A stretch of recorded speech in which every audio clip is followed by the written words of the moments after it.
Société française, un mode de communication extrêmement subtil qui peut échapper aux observateurs extérieurs, y compris aux provinces du Sud, par exemple. Parce que le cœur de la société française, de l'esprit français, c'est quand même plutôt au nord qu'au sud de la Loire. Et je vais donner deux exemples. Un exemple que j'ai déjà donné à plusieurs reprises, à savoir que la langue française, parfois il s'agit d'une petite consonne, un petit T, un petit N quelque part, qui va tout changer, alors que dans d'autres langues, ça sera le no, ce sera le T, etc.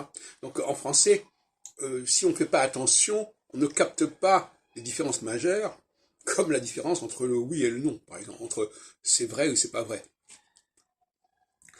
Et donc, ça c'est un premier point que j'ai signalé, c'est-à-dire qu'il faut être très à l'écoute de ce que les gens disent.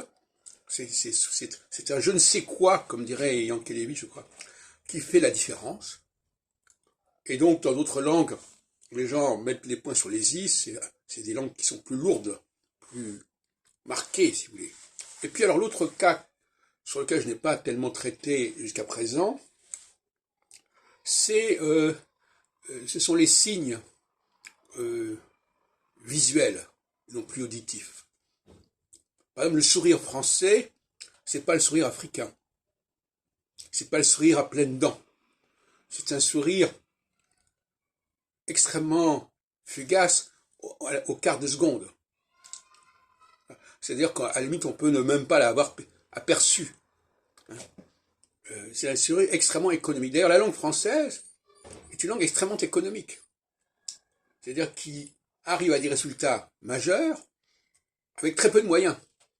Comme je l'ai dit tout à l'heure, par exemple, si je dis « je ne sais pas ce que tu veux », eh ben, regardez, par exemple, ce que tu veux, dans d'autres langues, ça sera beaucoup plus lourd. Ou même parce que. Et bien de la même façon, c'est pour ça qu'on ne peut pas filmer, on ne peut pas photographier les Français, parce que quand on les photographie, on perd quelque chose. Quand on photographie quelqu'un d'extérieur, eh bien voilà, on voit bien son sourire, ses dents, etc. Voilà, on voit bien. C'est pour ça qu'on préfère parfois filmer des mannequins d'autres races, ou d'autres cultures en tout cas.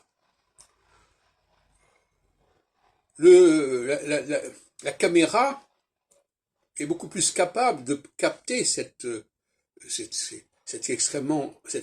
dimension très fugace de la communication que l'appareil photo, qui fige. Et alors le problème, c'est que les gens se plaignent. Ils se plaignent, disent « Pourquoi vous n'avez pas dit merci? Pourquoi vous n'avez pas dit s'il vous plaît, etc. » Alors qu'on l'a dit par la mimique extrêmement fugace, que les gens captent. Ils captent bien qu'on leur envoie un message positif ou un message négatif, peu importe.